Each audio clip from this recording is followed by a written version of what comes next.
Right, we're not wasting any time, we're getting straight into it. I'm not even going to say hello.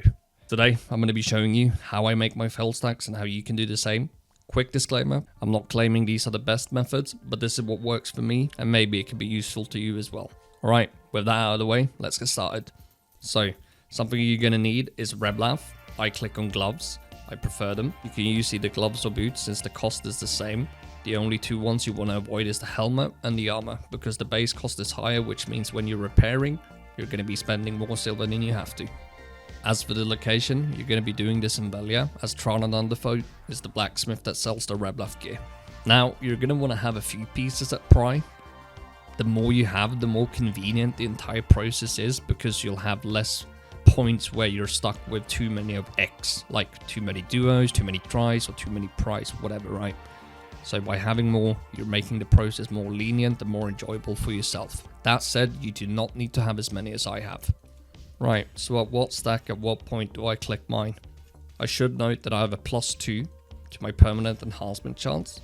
Now, whatever permanent enhancement increase chance you have, doesn't matter, just adapt around the numbers I'm showing you and you'll be fine.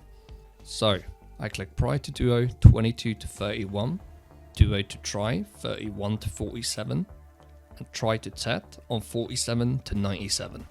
So, as you can imagine, clicking from Try to Tet 47 to 97, this is where you'll lose stacks at times, and it's inevitable.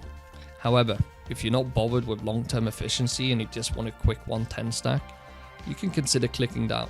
You know, one of those Tets that you hit when doing this, you can consider using them to click the pen so that you can reach a 110 more safely, right? Now, I wouldn't recommend this, but if you're in desperate need of a 110 stack and you don't care about the long-term efficiency and having big stacks in the future for maybe pen accessories and pen gear, then this is definitely an option for you. But if you are planning to self-finance pen accessories one days or even pen black stars, you're going to be happy when you have those Tet Reblaths when you want to go from, 97 until 200 fail stack. As far as the cost and efficiency of this all, honestly, I do not have enough samples to give you an average of what the cost is and what not. However, what I can say is that this is by far one of the cheapest ways you're going to make stacks. Instead of clicking on boss gears and stuff where you're starting to burn into the memory fragments and such things, those things will add up to a heavy cost quite fast.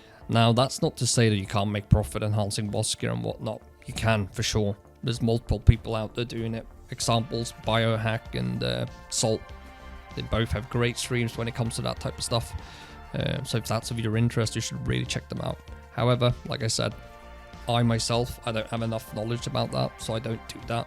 However, I do know how to make some pretty cost-efficient fail stacks, and this is the way. Right, with this method, you should be set to make those 110 stacks. As you noticed, I stopped at 97, simply because I've outcried the last 13. In order to be able to do so, you need to complete the Herald's Journal, which I heavily incentivize you to do regardless of this. On that note, it's time to end. I hope this video helps you in getting the fail stacks you need, and until next time, peace.